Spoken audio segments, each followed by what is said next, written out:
Hello guys, જય માતાજી. તમારું બધું સ્વાગત છે મારા ગુજરાતીમાં પહેલો બ્લોગ છે. તો આપણે આજથી ગુજરાતી બ્લોગનું શરૂઆત કરી દઈએ છીએ. તો જોઈ લો, હવે તો ટૂંક સમયમાં ઉત્તરાયણ આવી રહી છે.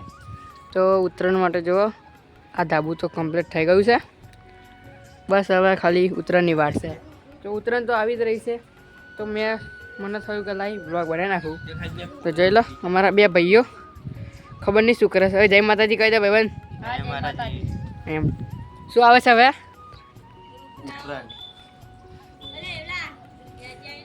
ઉત્તરાયણ આવે છે. તો હવે તમે શું કહેવું તમારું? ઉત્તરાયણ આવે છે એટલે મેં બ્લોગ તો બનાવી દીધો. જોઈ લો, પેલા કહે કશું ઉકારે બોલો. હેલો ગાઈસ, હા पे ઉત્તરાયણ આવી ગઈ છે. ફૂલ બાકા ચીકી કમિંગ સૂન ટુ ઉત્તરાયણ. હવે ટૂંક જ સમયમાં ઉત્તરાયણ આવે છે. તો આપણો બ્લોગ હવે રેગ્યુલર આવશે જ, ડેલી બ્લોગ આવશે. જોવાનું ભૂલતા નહીં. તો ખાલી જોઈ લો, પેલા પતંગ કઈ જગ્યા છે જે દેખાય છે તમને, હું તમને બતાવી દઉં. દેખાતી તો મને નહીં, તો જોવાનું ભૂલતા નહીં.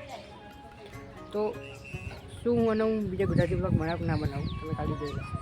ઉત્તરાયણ માટે હું કઈ દોરી લાવું, તમે બધા મને કમેન્ટમાં કહી દો કઈ સારી દોરી કઈ આવે છે. એમ આમ જોરદાર દોરી ના કરી એમ, બાકી એમ પતંગો ચકતા પહેલાં કપાઈ જવી જોઈએ. તો એવી દોરી કઈ મળે છે? પતંગો તો જો કે હું લાવવાનો છું, પણ દોરી તમે મને સજેશન કરો કે હું કઈ દોરી સારી લાવું. એમ કઈ દોરી સારી આવશે? જોઈ લો, પેલા બે કશું કહેશે. કોલ લે ભાઈ, તમે કશું કર ને બોલો કશું કે દોરી કઈ હાલ કમેન્ટમાં કહી દેજો કે. કબટમાં કઈ દસ.